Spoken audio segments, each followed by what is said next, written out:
ஓம் நமசக்தி விநாயகா போற்றி. ஜெய் வராகி ஜெய் துர்க்கே. அனைவருக்கும் என்னுடைய பக்தி கலந்த வணக்கத்தை தெரிவித்துக் கொள்கின்றேன். வீட்டில் நம்ம பூஜை பண்ணுறோம். பூஜை பண்ணும்போது பார்த்திங்கன்னா திடீர்னு பார்த்திங்கன்னா ஒரு சுகந்த நறுமணம் தானாக வருது. இரவு நேரத்தில் சரி, தனியாக இருக்கும்போதும் சரி, ஒரு சுகந்த நறுமணம் தானாக தேடி வருது. இது எதுக்காக இந்த நறுமணம்? நாங்கள் ஒருத்தங்க சொன்னாங்க, முனிஷான்னு சொல்கிறவங்க, அவங்க வீட்டில் அன்றைக்கி ரோஜா பூவே போடலையாம்.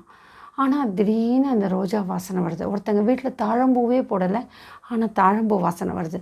சில பேர் வீட்டில் ஊதுவத்தி ஸ்மெல்லு எதுவுமே ஏற்றவே இல்லை, ஆனால் அது திடீர்னு ஒரு சுகந்த நறுமணம் வருது. திடீர்னு ஒரு காற்று மாதிரி அந்த ஸ்மெல் வந்துட்டு காணாமல் போகிறது. அதே மாதிரி பார்த்திங்கன்னா திடீர்னு விபூதியோட ஸ்மெல் வருது அப்படின்றாங்க. விபூதி மாதிரி அந்த மாதிரி ஸ்மெல் வந்தால் முனீஸ்வரன் வராருன்னு அர்த்தம், கருப்பண்ணசாமி வராருன்னு அர்த்தம். அதே மாதிரி தாழம்பூடைய நறுமணம் வந்தாலோ அல்லது வேறு ஏதாவது சுகந்த மனம் வந்தது அப்படின்னா கண்டிப்பாக அது அந்த தெய்வத்தினுடைய நறுமணம். சமயபுரம் மாரியம்மனோட டிவோட்டியாக இருப்பாங்க, நாகலக்ஷ்மி, நியூஜெர்சி. 4 வருஷம் அவங்களோட பல விஷயங்களை மீட்டெடுத்தேன்.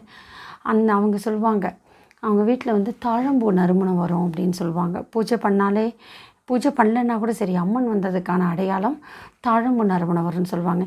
இன்றைக்கும் ஸ்ரீ வராகி சோல் பியூரிட்டி என்னோடய வாட்ஸ்அப் குழுவில் பார்த்தீங்கன்னா தினமும் பார்த்தீங்கன்னா எனக்கு பதிவுகள் வந்துட்டுருக்கு.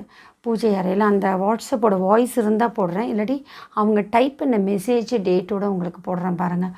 அம்மா வராகி அம்மாவோட பக்திகள் அவங்க பூஜை பண்ணி முடிச்சுட்டு வாசலில் உட்காடுறாங்க.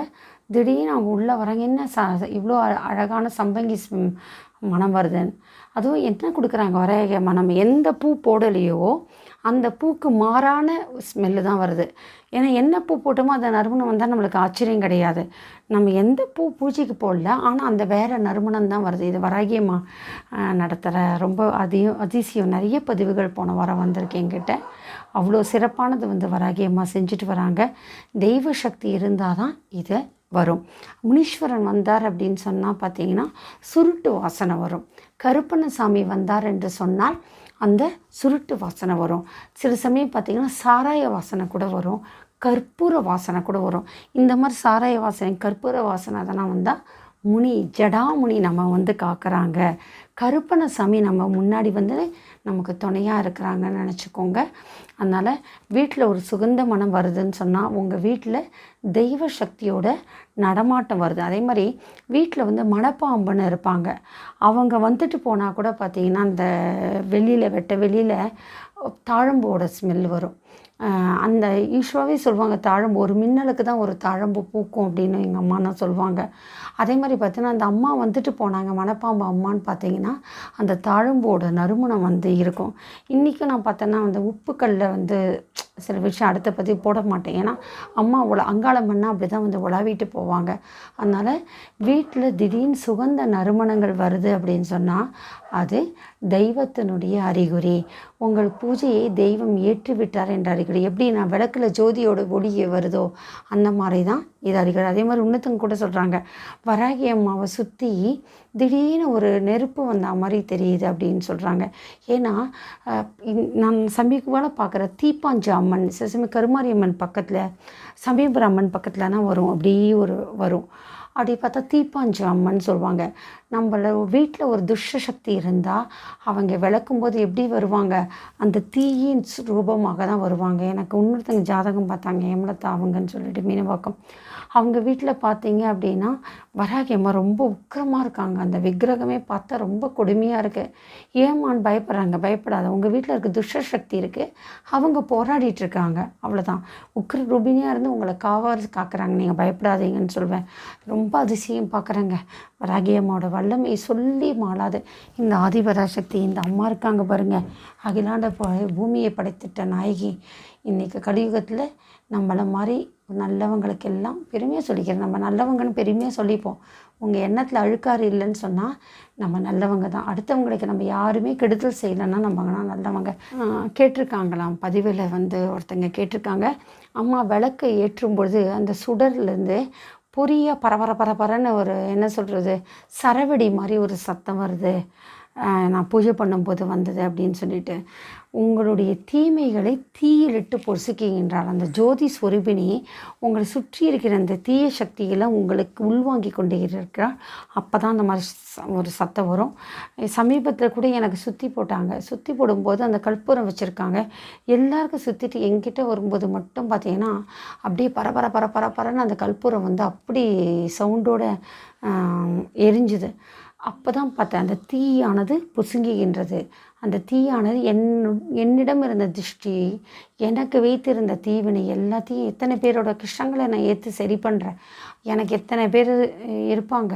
நான் வளரக்கூடாதுன்னு இருந்ததுனால தானே இத்தனை வருஷம் நான் உலகத்தை ஏதோ ஒரு முறையில் 10 வருஷம் எனக்கு சங்கம் அருவிய காலம் மாதிரி ஒரு இருட்டடிப்பு காலம்னா இருந்துச்சு. இன்றைக்கி நான் மீண்டு வெளில வந்திருக்கேன் அப்படின்னா அதோட தாக்கம் இருக்கும். அதனால் கற்பூரத்தை ஏற்றி சுற்றி போடும்போதும் பொரியாக பரபரன்னு வந்தாலும் சரி, எலுமிச்சம்பழத்து மேலே இந்த இது இருக்குது இல்லையா, இந்த ரவுண்டாக இருக்கும், இந்த எலுமிச்சம்பழத்து மேலே இந்த கற்பூரத்தை எடுத்து ஏதாவது ஒரு தீய சக்தியோட நடமாட்டம் இருந்தால் வீடு ஃபுல்லாக கற்பூரத்தை எடுத்து வீடு ஃபுல்லாக முதல்ல தெய்வம் இருக்கிற அறையில் போயிட்டு ஏதாவது ஒரு தெய்வத்தை மனசில் உள்வாங்கி கொண்டு இந்த தீய சக்தி எல்லாம் விலக வேணும்னு சொல்லிக்கொண்டு முதல்ல பூஜை ரூம்லேருந்து ஆரம்பித்து எல்லா சமையலறை எல்லா பெட்ரூமெல்லாம் சுற்றிட்டு அப்புறம் வீட்டில் யார் இருக்காங்களோ அவங்களுக்கெல்லாம் சுற்றிட்டு கடைசியில் அணையாத கற்பூரம் கையில் வச்சுக்கோங்க. அணைய போகிறதுனா இன்னொன்று சேர்த்துக்கலாம். சேர்த்து மொத்தமாக எரித்து காலில் காட்டிட்டு ரோட்டில் போட்டுட்டு இடது காலால் நசுக்கிடுங்க. அந்த கெட்ட சக்தி எல்லாம் உங்களை வந்து விட்டு போயிடும். சில சமயம் அவங்களுக்கே செஞ்சவங்களுக்கு கூட தெரிஞ்சு போகணும். நீங்கள் மாந்திரிகவாதிக்கிட்ட கூட போக வேண்டாம். அந்த மாதிரி கூட செஞ்சு பாருங்கள். உங்களுக்கு சக்தி இருந்ததுன்னா அப்படி வரும்.